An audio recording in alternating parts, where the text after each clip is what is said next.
tenerlos acá con nosotros en este 10 de mayo. 10 de mayo se celebra,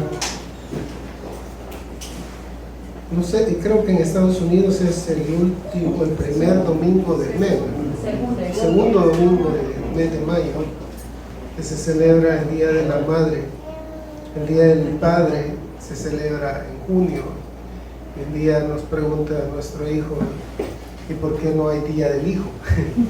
Una buena pregunta, no sé por qué no hay Día del Hijo, pero por algo será. Pero lo cierto es que sé que ustedes han estado en algunas iglesias donde el día 10 de mayo se celebra también el culto, un tema alusivo a las mamás. Creemos de que, aunque es una buena práctica, una práctica que no rompe la piedad en el sentido de que permite predicar la palabra siempre, no es algo que nosotros acostumbremos en nuestra iglesia, lo habrán notado desde hace algunos años. Y aunque agradecemos al Señor por las madres, no creemos de que hay momentos donde el texto se presta para predicar acerca del rol de las mamás, pero no es ese el caso en esta mañana. Así que les voy a invitar a que abran sus Biblias en el Salmo 40. Salmo 40. Cuando uno ve las grandes obras que el Señor hizo cuando el pueblo de Israel salía de Egipto, realmente uno se pregunta cuál es el propósito de todas ellas. Y pensando en eso, realmente el propósito siempre ha sido alentar al pueblo en ese momento, alentar al pueblo a dirigirse, a seguir caminando a la tierra prometida, a la tierra que Él les había prometido. Si bien como cristianos nosotros no buscamos una tierra prometida, ni es esa la labor de nuestra vida, sí esperamos un momento donde estemos con el Señor, donde estemos para siempre con el Señor, lo dice en la carta a los tesalonicenses, y es nuestro anhelo caminar hacia allá sin caída, sin haber tropezado con algún pecado y haber caído en las garras del pecado, sucumbido al pecado de manera desastrosa. Y creo de que siempre estas obras que el Señor hizo eran motivantes para el pueblo de Dios para seguir caminando, Y en este salmo, el salmista se propone anunciar, proclamar 5 motivadores naturales de nuestra esperanza en medio de la amenaza. Todos los días estamos amenazados por diferentes cosas, por enfermedades, por cuestiones económicas, políticas. Estamos constantemente siendo amenazados, y hay amenazas que percibimos y que nos afectan de manera más directa, y hay algunas amenazas que aunque no nos afectan directamente, por ejemplo la guerra de Ucrania, la guerra de Irán, no nos afecta de alguna manera directa en que va a caer un misil acá, pero sí genera incertidumbre porque hay una amenaza que podría ocasionar. Generalmente los conflictos de las guerras mundiales han comenzado así, en conflictos muy localizados que se han extendido rápidamente hacia el resto del mundo. Y ustedes saben que hasta El Salvador declaró la guerra hace algunos años con nuestro país vecino de Honduras. De manera que siempre hay amenazas, siempre hay dificultades, siempre hay angustias en el creyente. No somos inmunes a las dificultades o a las amenazas. La cuestión es cómo afrontamos esas amenazas, cuál es la forma en cómo las afrontamos.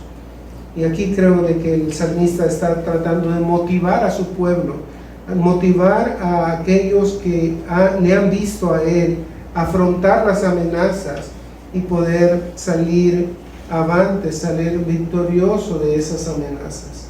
Así que vamos a leer el Salmo 40, Salmo 40 del 1 al 17. Salmo 40, versículos 1 al 17. 5 componentes de la esperanza en medio de la amenaza. Vemos ahí, dice Dios en su palabra, el músico principal, Salmo de David: pacientemente esperé a Jehová y se inclinó a mí y oyó mi clamor y me hizo sacar del pozo de la desesperación, del lodo cenagoso. Puso mis pies sobre peña y enderezó mis pasos. Puso luego en mi boca cántico nuevo, alabanza a nuestro Dios. Verán esto muchos y temerán y confiarán en Jehová. Bienaventurado el hombre que puso en Jehová su confianza y no mira a los soberbios ni a los que se desvían tras la mentira. Has aumentado, oh Jehová Dios mío, tus maravillas y tus pensamientos para con nosotros. No es posible contarlos ante ti. Si yo anunciare y hablare de ellos, no pueden ser enumerados. Sacrificio y ofrenda no te agrada. Has abierto mis oídos, holocausto y expiación no has demandado. Entonces dije, he aquí vengo, en el rollo del libro está escrito de mí. El hacer tu voluntad, Dios mío, me ha agradado, y tu ley está en medio de mi corazón. He anunciado justicia en grande congregación. He aquí, no refrené mis labios. Jehová, tú lo sabes. No encubrí tu justicia dentro de mi corazón. He publicado tu fidelidad y tu salvación. No oculté tu misericordia y tu verdad en grande asamblea. Jehová, no retengas de mí tus misericordias. Tu misericordia y tu verdad me guarden siempre, porque me han rodeado males sin número. Me han alcanzado mis maldades y no puedo levantar la vista. Se han aumentado más que los cabellos de mi cabeza y mi corazón me falla. Quieras, oh Jehová, librarme. Jehová, apresúrate a socorrerme. Sean avergonzados y confundidos aún a los que buscan mi vida para destruirla. Vuelvan atrás y avergüéncense los que mi mal desean. Sean asolados en pago de su afrenta los que me dicen, ea, ea. Gócense y alégrense en ti todos los que te buscan. Y digan siempre los que aman tu salvación, Jehová sea enaltecido. Aunque afligido yo y necesitado, Jehová pensará en mí. Mi ayuda y mi libertador eres tú. Dios mío, no te tardes. Vamos a orar. Padre, te damos gracias por este tiempo, por permitirnos venir ante tu palabra, Señor, y meditar en tus verdades. Te suplicamos que en esta mañana tu Espíritu pueda guiarnos a toda verdad y toda justicia. Que tu palabra, Señor, sea discernida por nuestras mentes, nuestros corazones, la atesoren y así, Señor, podamos ponerla por obra. Sabemos, Señor, que muchos creyentes sufren dificultades hoy mismo. Hoy mismo están sufriendo amenazas, incertidumbres, y eres tú, Señor, a quien corremos, a quien vamos, confiando en recibir el auxilio que solo tú puedes dar. Te agradecemos en el nombre de Cristo. Amén y amén. Pueden tomar asiento, hermanos.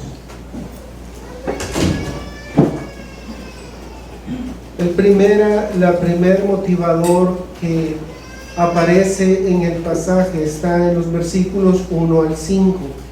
En esta primera estrofa, el salmista considera las liberaciones que ha experimentado en el pasado. Considera las liberaciones que ha experimentado en el pasado, las circunstancias de cómo se vivió en el pasado, la forma en cómo vivió en el pasado, circunstancias a las que ahora se enfrenta de amenaza, le hacen motivarse. Noten que comienza diciendo el salmista al músico principal, Salmo de David. El hecho que se dirija al músico principal, podría sugerir de que David ya cuando escribe este salmo, esta experiencia, ya es rey y está a su disposición el músico principal de su reino.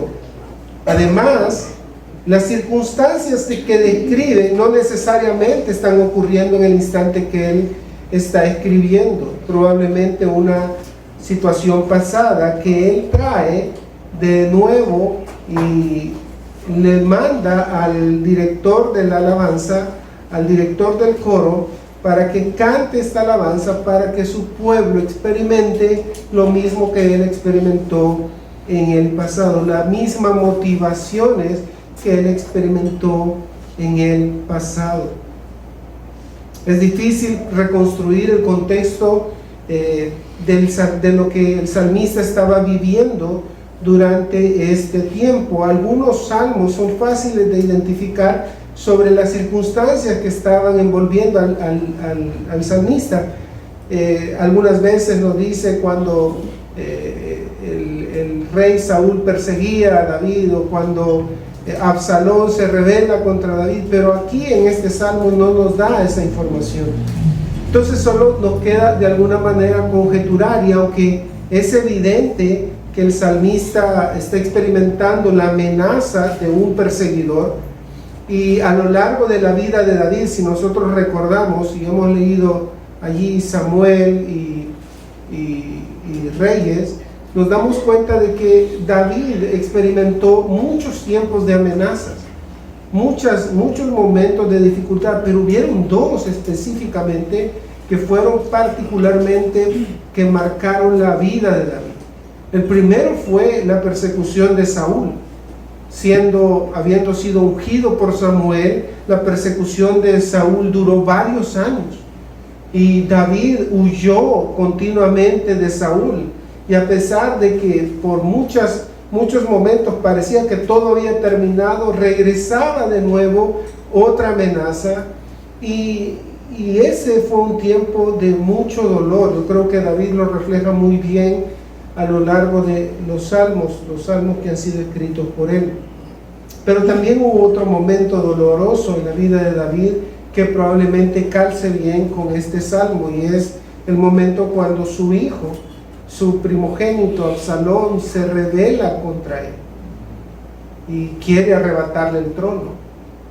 Y eso sin duda causa un dolor en David, y hay el pasaje allí donde se describe esto, donde va David llorando, caminando con la cabeza abajo, descalzo, y algunos pocos lo están acompañando, pero sin duda un momento que marcó el corazón de David.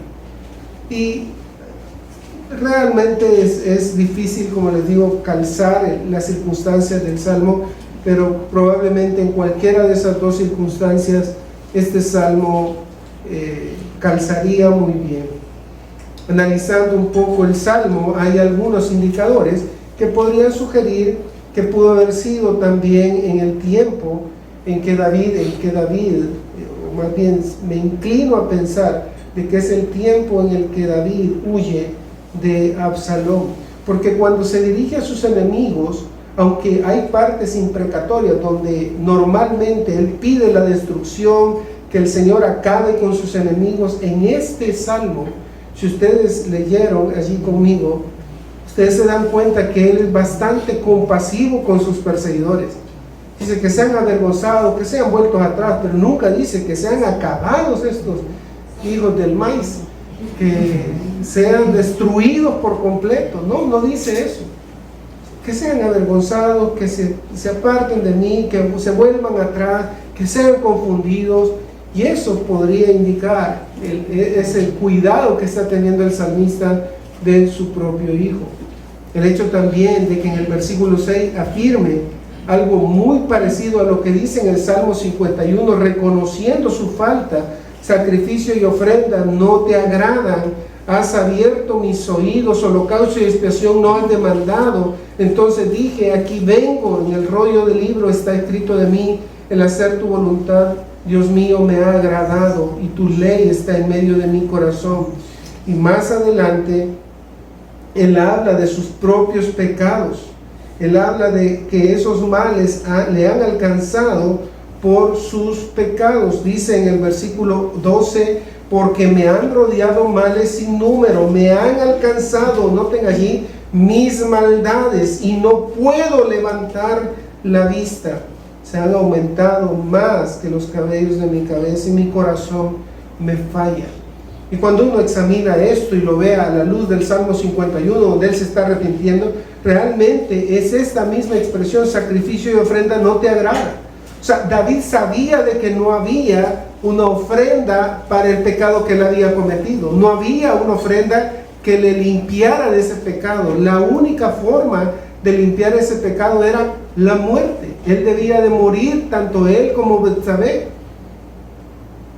Y sin duda esto también calza bien, porque esta misma parte del Salmo, del versículo 6 al 8, es citado por el escritor de Hebreos en el Hebreos 10, donde el escritor de Hebreos alude a este salmo, a esta parte, para referirse a que los sacrificios de animales eran insuficientes, y es por eso que el sacrificio de Cristo es único y perfecto y es suficiente para perdonar los pecados. Los sacrificios de animales eran insuficientes, no podían perdonar el pecado, no eran capaces de perdonar el pecado, como tampoco los sacrificios que podía haber hecho David por su pecado no lo podían librar. Es por eso que el sacrificio perfecto de Cristo fue necesario. Sin embargo, el salmista, la espera del salmista fue un tiempo de angustia y aprendizaje. Él dice: pacientemente esperé a Jehová y se inclinó a mí y oyó mi clamor. David agrega de que este tiempo fue un tiempo doloroso, fue un tiempo difícil de soportar, y por eso él agrega: pacientemente esperé a Jehová. Él sabía de que su situación era delicada. Y si ustedes se ponen a pensar, a ponerse en los zapatos de David, ha cometido un pecado cual merece la muerte, ha cometido un pecado que no puede ser redimido por sacrificios, ha cometido un pecado donde su salida es la muerte. Piensen en la circunstancia emocional del salmista durante ese periodo de tiempo. 1, 2 o 3 días es un momento muy difícil de sobrellevar. Sin embargo, el salmista agrega: pacientemente esperé a Jehová. La idea es reflejada en los diccionarios como una espera con ansiedad. En el Salmo 27:14 se usó 2 veces esta misma palabra, pacientemente esperé, como aguarda a Jehová o espera a Jehová. También es la exhortación que se le hace al agraviado para que no se vengue de sus enemigos, sino que espere a Jehová y Él te salvará, dice Proverbios 20:22. Oseas 12:6 también tiene la misma idea, de pacientemente esperé, una espera paciente, una espera agonizante pero confiada. Así se traduce en Oseas: en tu Dios confía siempre. O sea, pacientemente espera, pacientemente espera. Porque la expresión pacientemente espera, esperé a Jehová, es muy buena porque refleja la confianza del salmista, al igual que también refleja la ansiedad o la preocupación que le embargaba. La idea es de una profunda confianza que motiva la paciencia del salmista. Espera porque sabe que Dios actuará en un momento determinado. No sabe cuándo lo hará, pero sabe que actuará. Noten la respuesta disfrutada del salmista, aparece en los versículos 2 y 3, y dice: y me hizo sacar del pozo de la desesperación, del lodo cenagoso, puso mis pies sobre peña y enderezó mis pasos, puso luego en mi boca cántico nuevo, alabanza a nuestro Dios. Verán esto muchos y temerán y confiarán en Jehová, Noten que lo que Dios hace con el salmista, la aflicción a la que fue sometido el salmista y la obra de Dios al rescatarlo de esa condición, será una lección de vida para los que oyen este testimonio.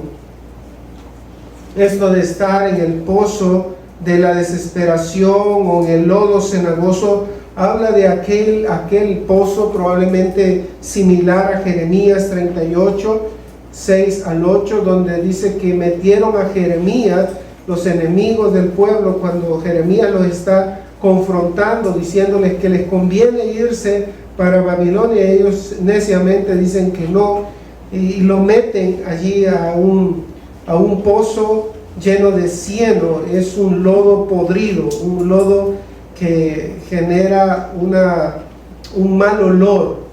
Algunos dicen incluso que podría ser excrementos, donde se están metiendo allí al salmista. O sea, así ve el salmista su condición. Probablemente no es algo que haya ocurrido. David ha usado esta imagen en otras ocasiones y en otros salmos. Probablemente no ocurrió, pero así se sintió. Y eso es lo que el salmista quiere transmitir, de que esa fue la forma en que él se sintió, en esa condición de estar en un pozo de la desesperación, en el lodo cenagoso. De allí Dios lo rescata y lo pone en un lugar seguro, sobre la peña, endereza sus pasos, le guía, le guarda, le protege. No hay relato realmente que sea paralelo a este en la vida de David, sí, y es por eso que creemos que es algo que él está usando, una figura que está usando para mostrar la forma en cómo se llegó a sentir durante este tiempo. Un comentarista, y gracias al Señor que tenemos la posibilidad de accesar algunos de los comentarios del reformador Juan Calvino, están de manera libre allí para cualquiera que los quiera consultar. Juan Calvino, hablando sobre este pasaje, dice: con esta similitud muestra que fue puesto en un peligro inminente de muerte, como si hubiera sido arrojado a un pozo profundo, rugiendo con la furia impetuosa de aguas. Con el mismo propósito también es la similitud de la arcilla de Miriam, por la cual él insinúa que había sido tan abrumado por el peso de sus calamidades que no fue fácil sacarlo de ellas. Esto conlleva a una implicación de que, si bien el salmista estaba en esa condición, no podía salir de ella por sí mismo. Él estaba en esa condición y le era imposible salir de esa situación por sí mismo. Y es por eso que Dios actúa, y es por eso que Él está recordando eso, como dicen por ahí, para darse cuerda, para darse ánimos. Está trayendo eso a la memoria para recordar las cosas que Dios ha hecho antes. Él está recordando la buena mano de Dios sobre su vida, está considerando, está meditando sobre lo que Dios ha hecho en su vida, cómo lo rescató de ese momento de dificultad, de esa angustia. Y dice él: verán esto muchos y temerán y confiarán en Jehová. Ese es el propósito de contarlo, que aquellos que lo escuchen aprendan a temer al Señor y a confiar en Él, a confiar en su obra. En el versículo 4, el salmista lanza una bienaventuranza de ese resultado, porque dice: bienaventurado el hombre que puso en Jehová su confianza y no mira a los soberbios ni a los que se desvían tras la mentira. No mira a los soberbios. Los soberbios aquí son sin duda los arrogantes que no temen a Dios, y por lo tanto que tampoco se cuidan de andar en sus caminos. Por otro lado están los que se desvían tras la mentira, y normalmente estas dos cualidades van juntas en una misma persona. Desviarse tras la mentira, aunque podría ser a la falsedad, a no decir la verdad, parece ser mejor entendido que se desvían tras la mentira de los ídolos, tras la mentira de los falsos dioses. Y es importante notar esto y traer esto a la memoria, porque si bien David fue un hombre perseguido durante sus primeros años de vida, David también presenció, experimentó, vio lo que ocurría con Saúl y cómo en última instancia Saúl termina apelando incluso a agoreros, incluso a brujos.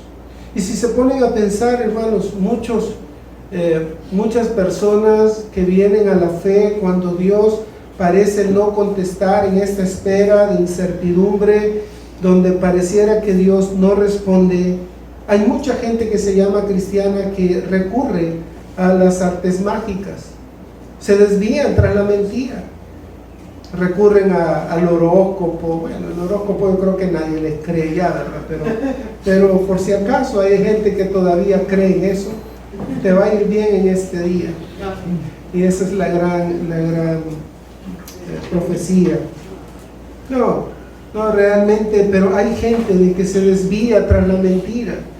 O sea, en su aflicción, en su dolor, en su angustia, en este momento de espera, hay gente que decide recurrir a otros medios. Es como, bueno, Dios no me ayudó, entonces voy a recurrir a otros medios. Es triste pensar cuando un rey de Israel, habiendo sido ungido por Dios y habiendo recibido la bendición de Dios, termina así. Y usted dice, qué bárbaro, ¿verdad? Qué bárbaro ese hombre. ¿Cómo pudo ser tan incrédulo? Pero hermanos, piensen en nuestra propia experiencia. ¿Cuántas veces en medio de la aflicción lo último que pensamos es en venir delante del Señor y suplicar a Él y esperar en Él? Y andamos buscando medios, remedios, ayuda. Usted sabe todo eso, esas cosas que la gente usa. Los que se desvían tras la mentira son aquellos que realmente no han confiado, no le conocen, no le aman. No Él es lo único, no es Él la única esperanza, no es Él su único aliento. Piensan en Él como una opción más, piensan en Él como alguien por si acaso, pero no es así. David no lo ve así. Aunque tanto Saúl como Absalón pueden ser caracterizados como estos que se desvían tras la mentira, creo que Saúl también da mayor evidencia de esto.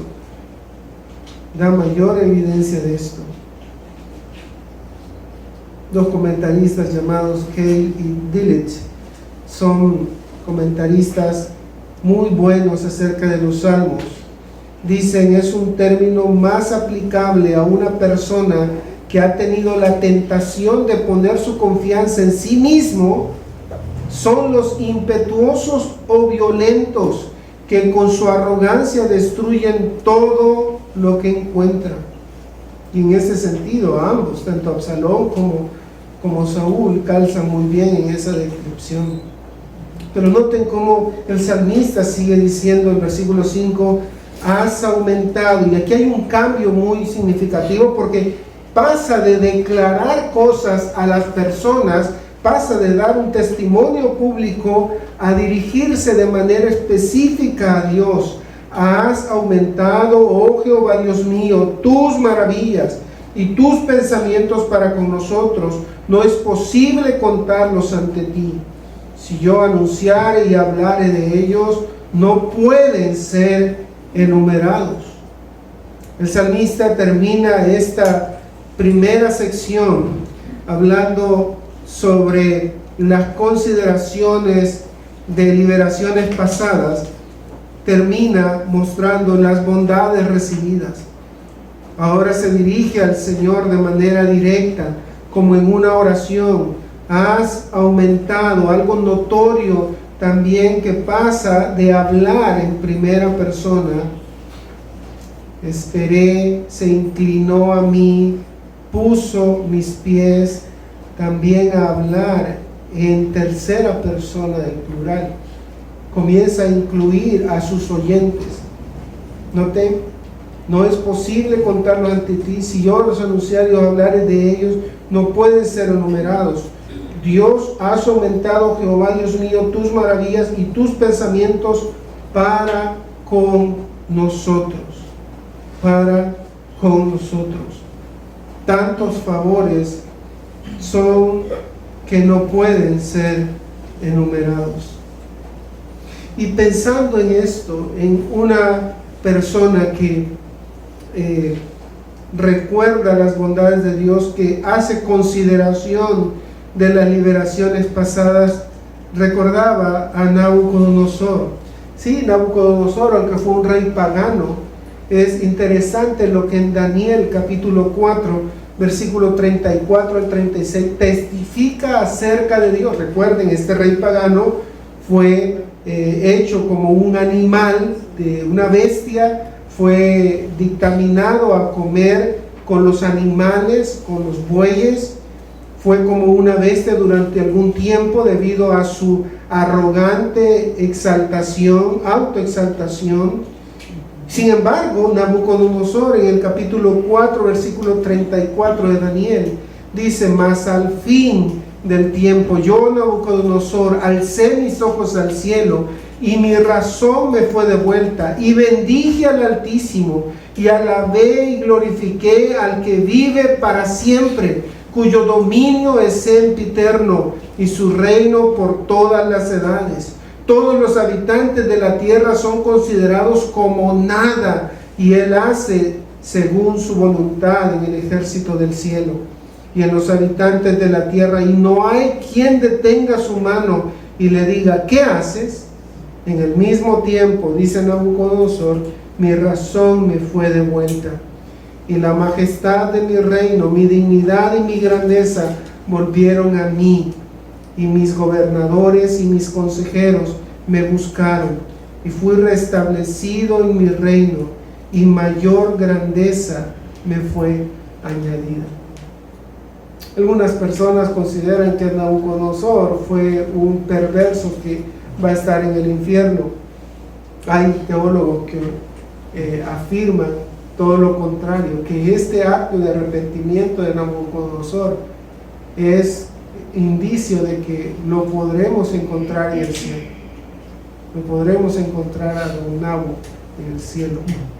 Va a estar en medio de los creyentes. En medio de la amenaza debemos recordar. ¿Y por qué recordar? Debemos recordar lo que Dios ha hecho en nuestras vidas.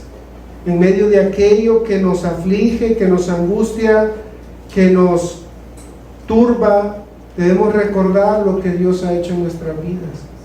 Y la mayor obra que Dios ha hecho en nuestras vidas es habernos salvado. Piensen en cómo éramos antes, cómo estábamos ciegos, sujetos a nuestra propia opinión, sumidos en algunas veces pecados nefastos, metidos algunas veces en religiones del diablo directamente, que no era imposible salir de allí. Solo Dios pudo obrar eso en nuestras vidas. Solo Dios pudo habernos rescatado de esa condición de ceguera. ¿Usted se ha fijado que hablar con un muerto? Que hablar con una persona que está muerto en sus delitos y pecados. Usted le habla el Evangelio, le repite el Evangelio, le enseña a Jesucristo, y él no ve atractivo eso. No ve que eso sea lo más importante para su vida. Sinceramente está ciego.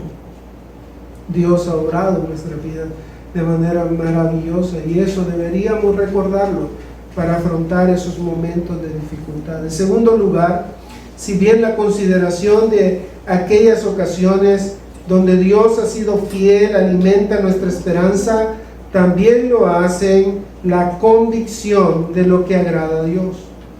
Cuando estamos convencidos de lo que a Dios agrada, los momentos de desesperanza, los momentos de aflicción se vuelven todavía más llevaderos. Noten en el versículo 6 al 8, el salmista dice: sacrificio y ofrenda no te agrada, has abierto mis oídos, holocausto y expiación no has demandado.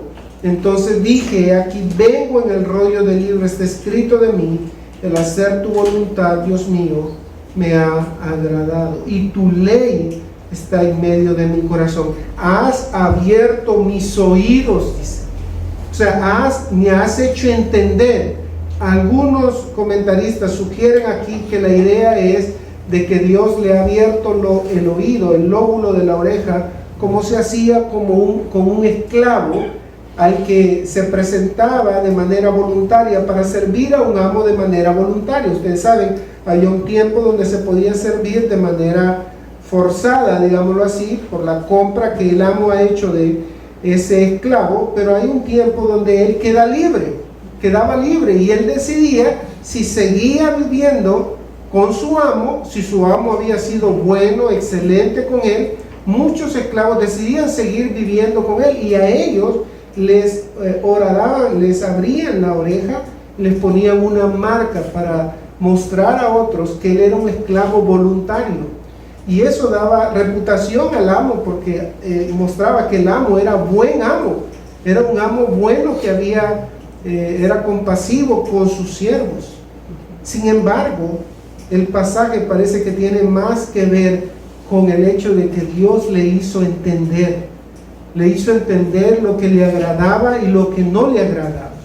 Y lo que no le agradaba a Dios lo presenta el salmista allí en el versículo 6, sacrificio y ofrenda. Uno habla de las ofrendas de animales y la otra probablemente de las ofrendas de grano, sacrificio y ofrenda, sacrificio de animales y ofrenda de granos.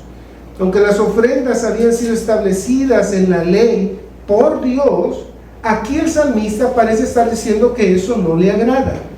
Este salmo es citado por el escritor de Hebreos 10, 1 al 12, al hablar de la insuficiencia de los sacrificios animales para expiar el pecado de manera permanente. La idea es que no son suficientes. Esos sacrificios no salvan a nadie. Y es por eso que cuando el autor de Hebreos lo cita, está mostrando eso. Los sacrificios de animales no salvan a nadie, nunca lo han hecho. Las ofrendas de vegetales o de cereales nunca han limpiado a nadie permanentemente. Y allí viene donde el autor introduce a Jesucristo y dice: mas Cristo, ofreciéndose una vez y para siempre por los pecados, una vez y para siempre. Algunos comentaristas sostienen que es una alusión a los sacrificios ofrecidos por Saúl después de haber desobedecido. ¿Se acuerdan? Saúl, cuando desobedece, no matando al rey, ¿se acuerdan cómo se llamaba el rey? Me olvidó. Bueno, el rey ese que iba a matar, al que le manda a matar, en 1 Samuel 15. Vamos al primer libro de Samuel 15, mejor, para no estar inventando.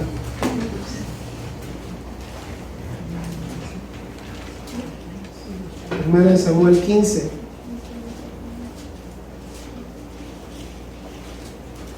Recuerden, en este salmo, en 1 Samuel, Samuel unge a David y luego va a Saúl.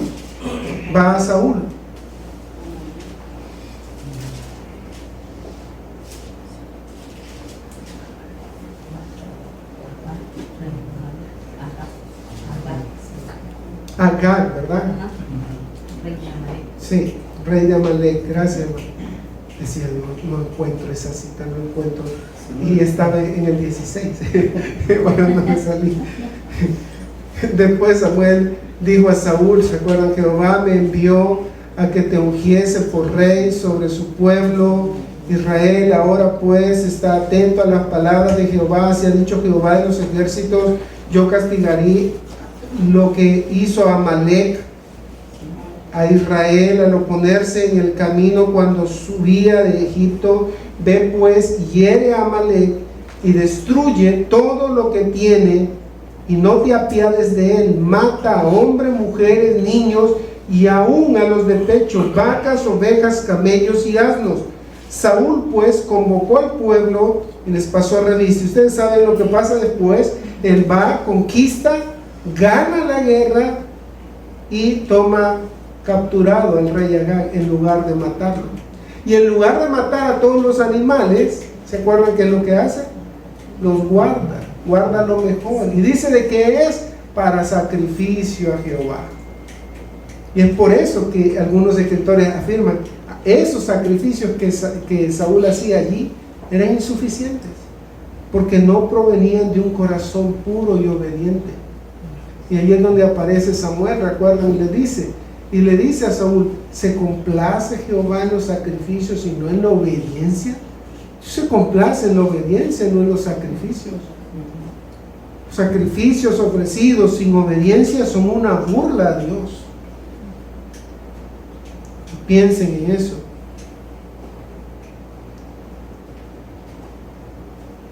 MacArthur, hablando sobre esto, señala: no está negando el mandamiento de ofrecer sacrificios, pero resalta que deben ser ofrecidos con la apropiada actitud de corazón.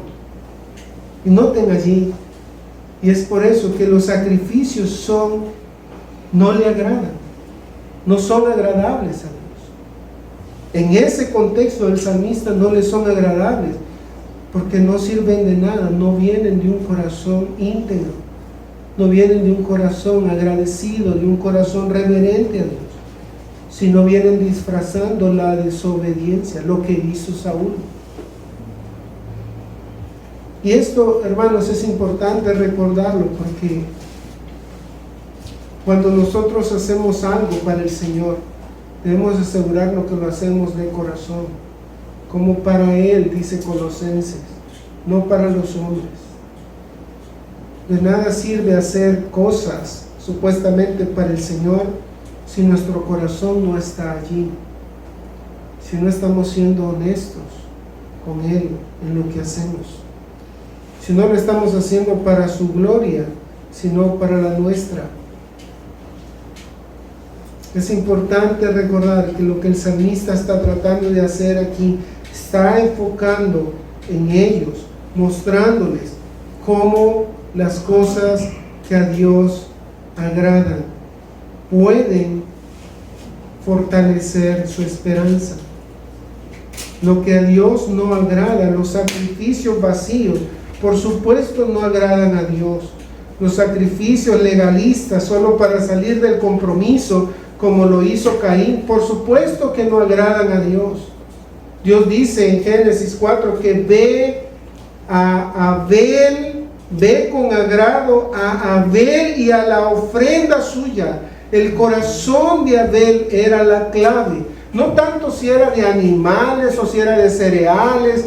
Y algunos dicen: no, es que este ofreció de la tierra, no ofreció animales como Dios le había enseñado. Realmente no está allí el punto es el corazón de Caín, que es malvado, y eso lo refuerza en el Nuevo Testamento cuando habla de eso.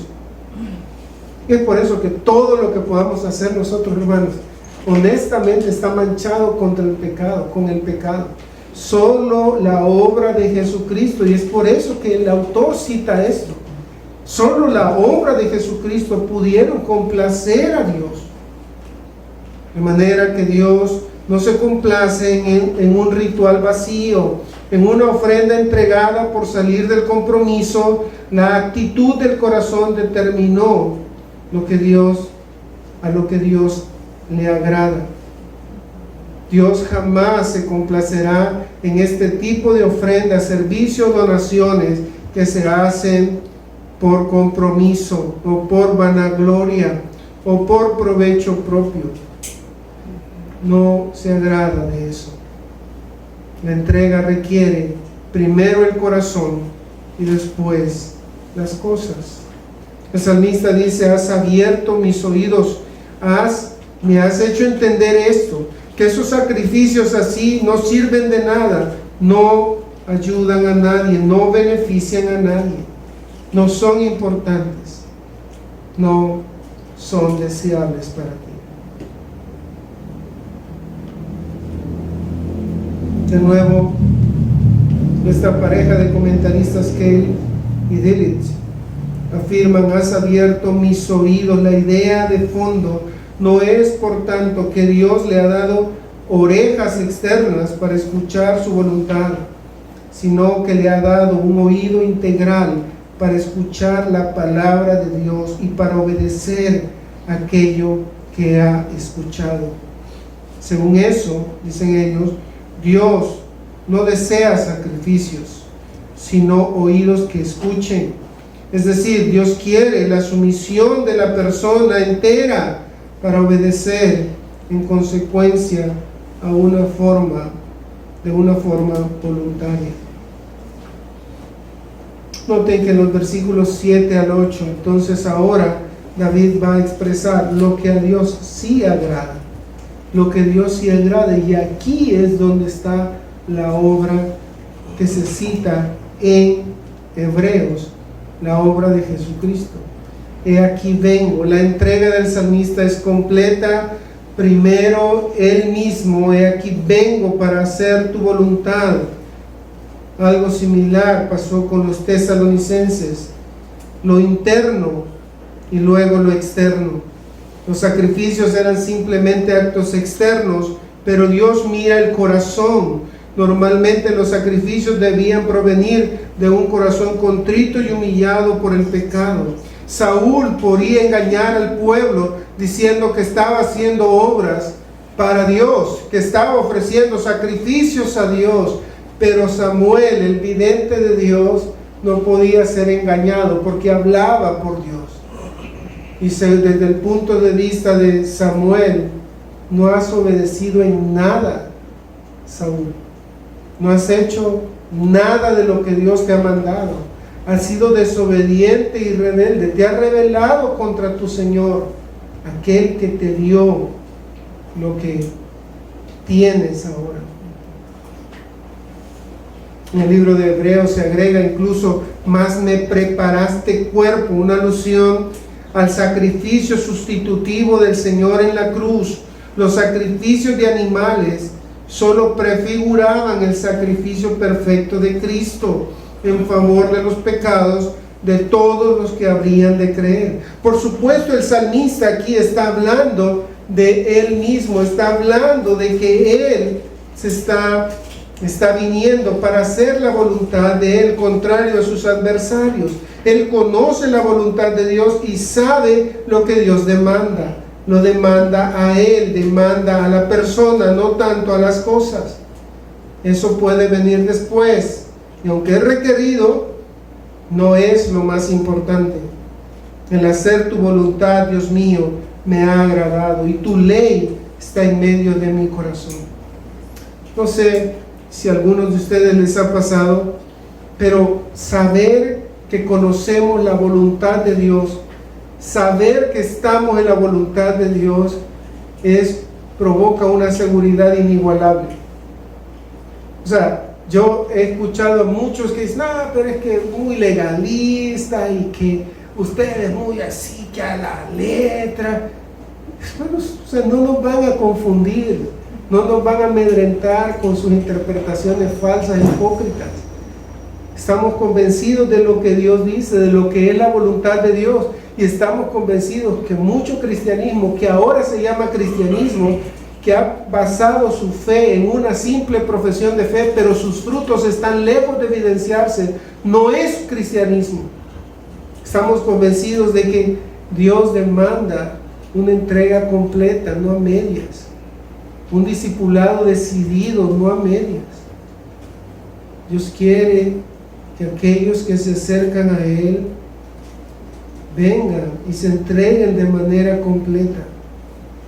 El Señor Jesús comprobó esto cuando dijo: cualquiera que poniendo su mano al arado vuelve hacia atrás, vuelve su mirada hacia atrás, no es digno de ser mi discípulo.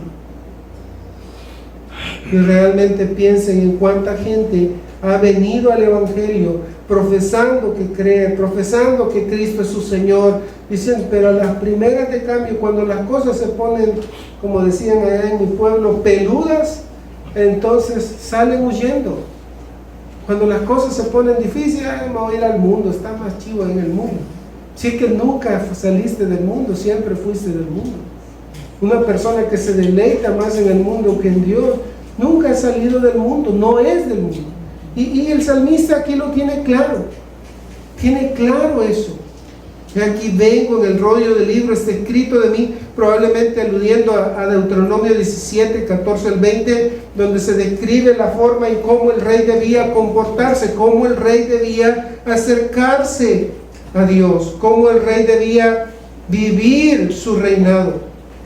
El hacer tu voluntad, dice el salmista ahí, me ha agradado.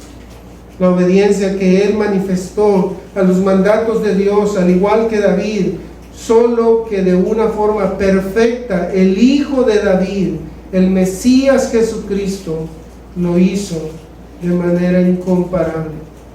Si bien David vino, se acercó y vino a hacer la voluntad de Dios, era conocido por seguir la voluntad de Dios, ustedes saben, pecó. Después, el foco se pasa a Salomón y tenemos a un hombre con mucha sabiduría. Decimos, no, este es la simiente que va a redimir al pueblo, que va a redimir al mundo. Y termina la historia de Salomón, un hombre el más sabio de todos, sumido en la idolatría por sus pecados. Y eso de nuevo vuelve a enseñarnos, este no es, falta alguien más, hasta el tiempo en que Jesucristo, nuestro Salvador, aparece. Él es. Él sí es el Cordero de Dios que quita el pecado del mundo. Él sí ha venido a hacer la voluntad de Dios. Es impresionante lo que el salmista está acumulando en nuestros corazones, llevándonos a meditar, a pensar, a tener argumentos para tener esperanza, a tener un cúmulo de principios para alimentar nuestra esperanza. Hasta ahora hemos visto la consideración de la ayuda pasada que hemos visto en los versículos 1 al 5 y la convicción de lo que agrada a Dios, de lo que es bueno y lo que no lo es, según versículos 6 al 8. Ahora veamos un tercer motivante para nuestra esperanza, es la certidumbre del obrar de Dios. Versículos 9 y 10. He anunciado justicia en grande congregación, he aquí, no refrené mis labios. Jehová, tú lo sabes. No encubrí tu justicia dentro de mi corazón, he publicado tu fidelidad y tu salvación. No oculté tu misericordia y tu verdad en grande asamblea. La idea es la certidumbre del obrar de Dios que no puede ser silenciada. La certidumbre del obrar de Dios que no puede ser guardada. Es ese acto de Dios sobre nuestras vidas que nos impulsa a llevar, a presentar a otros lo que Dios puede hacer en sus vidas también. La certidumbre del obrar de Dios, la certidumbre que proclama los atributos de Dios. En el versículo 9 dice, he anunciado justicia en grande congregación. He aquí, no refrené mis labios, Jehová, tú lo sabes. No me quedé callado con las cosas justas que tú has hecho. No refrené mis labios por las cosas justas que tú haces. El salmista no quedó callado. Proclamó lo que era bueno. Proclamó las cosas que agradaban a Dios. De nuevo, un comentarista dice, el salmista ha proclamado a todo Israel el evangelio de la ley justificadora y gratuita de Yahvé, que solo se vuelve castigo allí donde alguien desprecia su amor, el amor de Dios. De esa manera, este rey evangelista puede apelar al Dios omnisciente, diciendo que ni por miedo a los hombres, ni por vergüenza o indolencia ha dejado de alabarle públicamente. No ha refrenado su lengua, no ha callado a pesar de que la muerte puede ser una consecuencia. Este ha sido el patrón de los creyentes a lo largo de la historia. Los primeros mártires solo tenían que hacer una cosa para evitar la muerte: negar a Cristo. Y muchos no lo hicieron. Pagaron con su vida porque estaban convencidos de lo que Él es.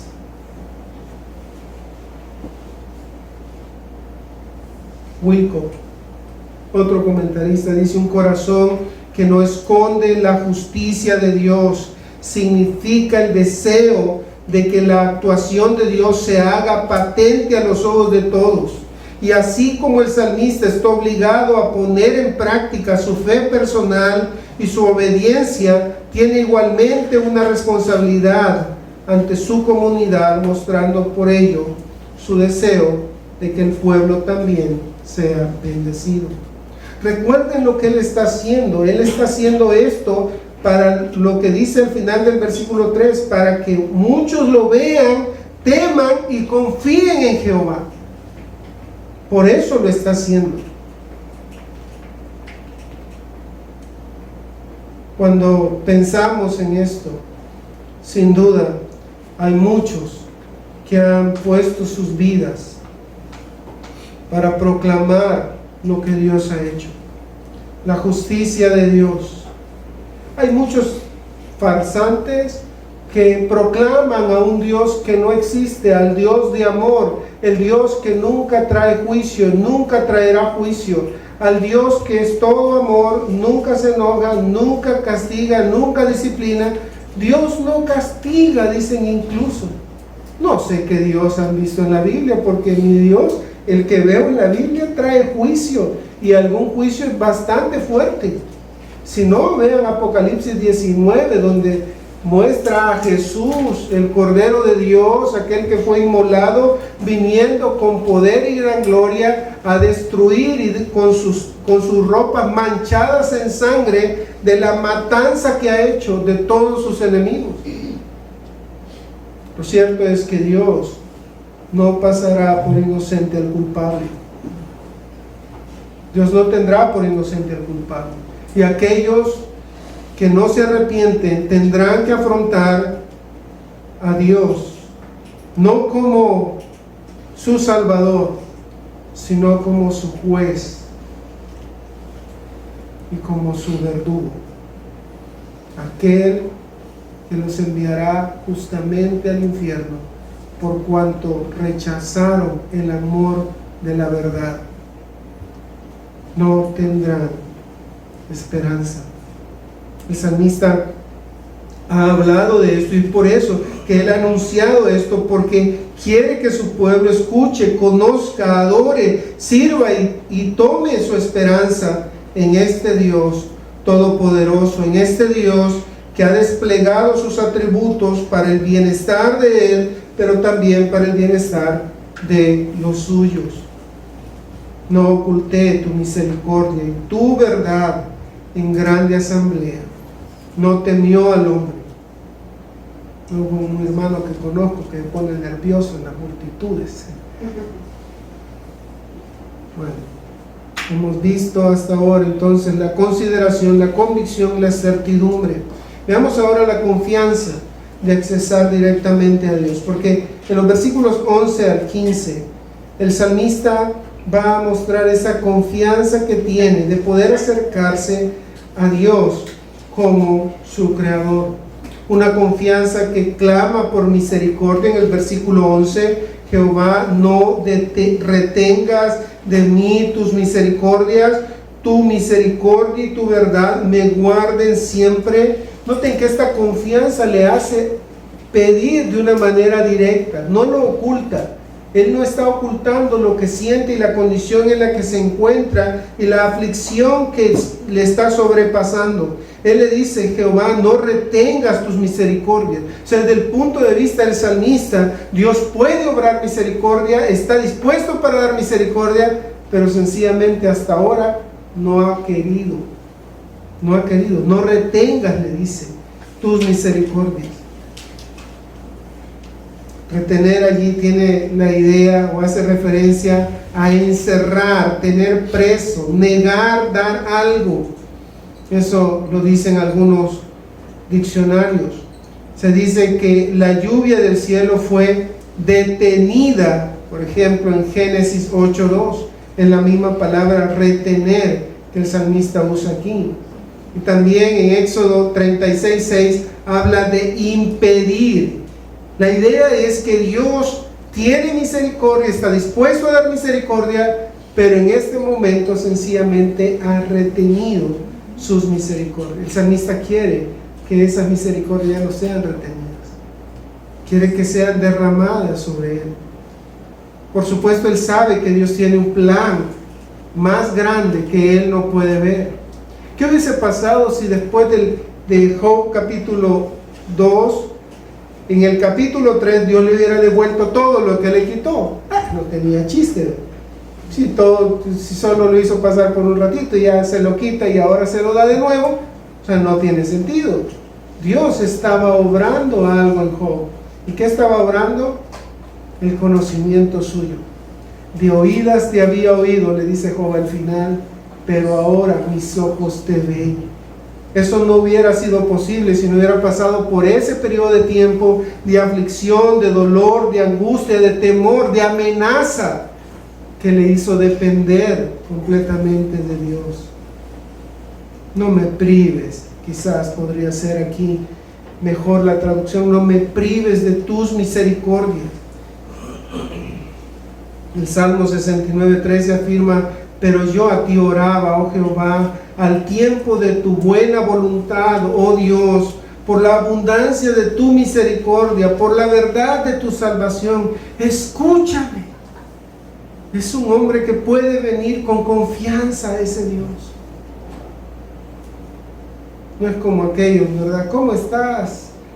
¿Cómo es que dicen? En victoria, bendecido y en victoria. No, algunas veces no nos sentimos así, hermano. Y tenemos que ser honestos con el Señor. Señor, no me siento bien. No me siento así, bendecido y en victoria. No estoy como me gustaría estar, pero entiendo que tú estás obrando en mi vida. Señor, por favor, ayúdame a encontrar la lección que tienes de esta situación para mi vida. Tengo ya varias semanas de estar sin un vehículo que entró por supuestamente una semana y estoy aprendiendo a andar en bus, a agarrarme bien en el bus. Estoy aprendiendo a caminar. Quizás me iba a dar un paro cardíaco antes por no dar pasos, ¿verdad? Y ahora con esta caminadita se me está quitando. O sea, yo no sé lo que Dios está haciendo, pero algunas veces no vemos el lado amable de las cosas, no vemos el lado divino, digámoslo así, de las cosas. Vemos solo el lado de nuestra comodidad. La confianza que apela al perdón de los pecados en el versículo 12. Porque me han rodeado males sin número, me han alcanzado mis maldades y no puedo levantar la vista. Se han aumentado más que los cabellos de mi cabeza y mi corazón me falla. Quieras, oh Jehová, librarme.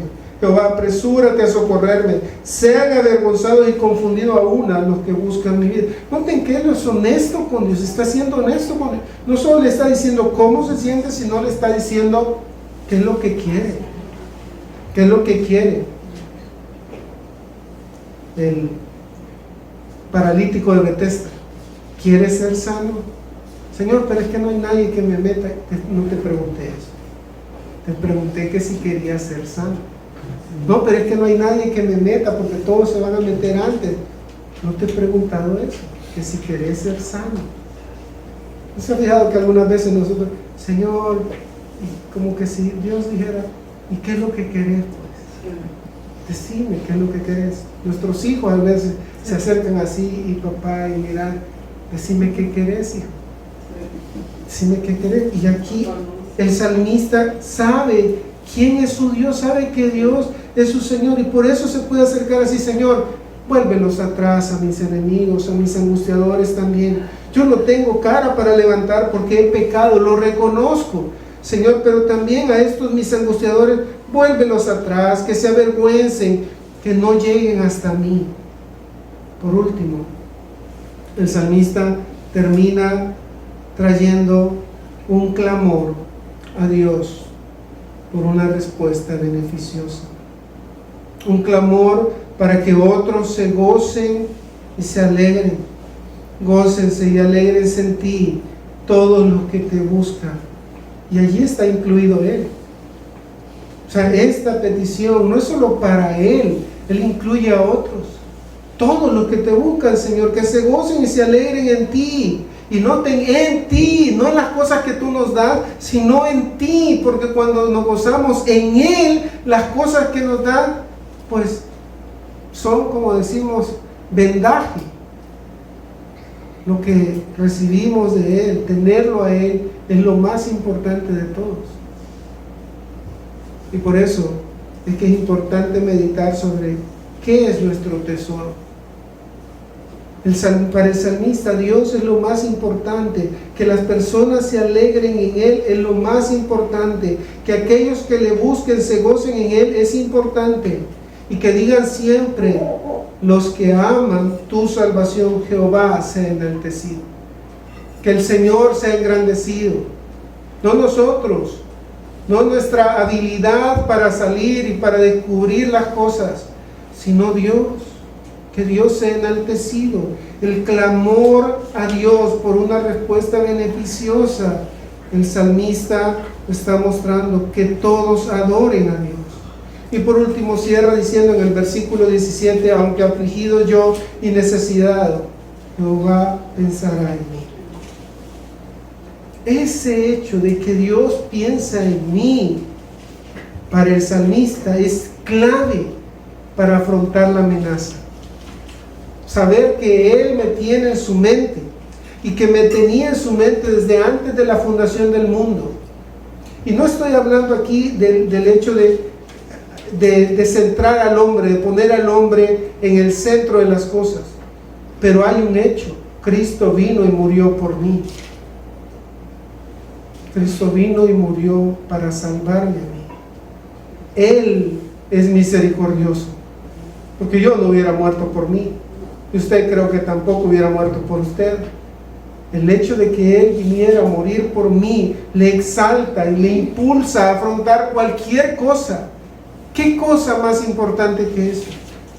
Que Él haya decidido hacerse hombre, afrontar todas las carencias y dificultades de la vida humana y recibir la ira de Dios en mi favor. Eso, hermanos, es un aliento formidable para afrontar las amenazas, las dificultades. Saber que Dios tiene cuidado de los suyos. Si Él tiene cuidado de los pajaritos que caen a tierra, que ninguno de ellos cae en tierra, ¿cómo no cuidará de vosotros, hombres de poca fe? ¿Se acuerdan?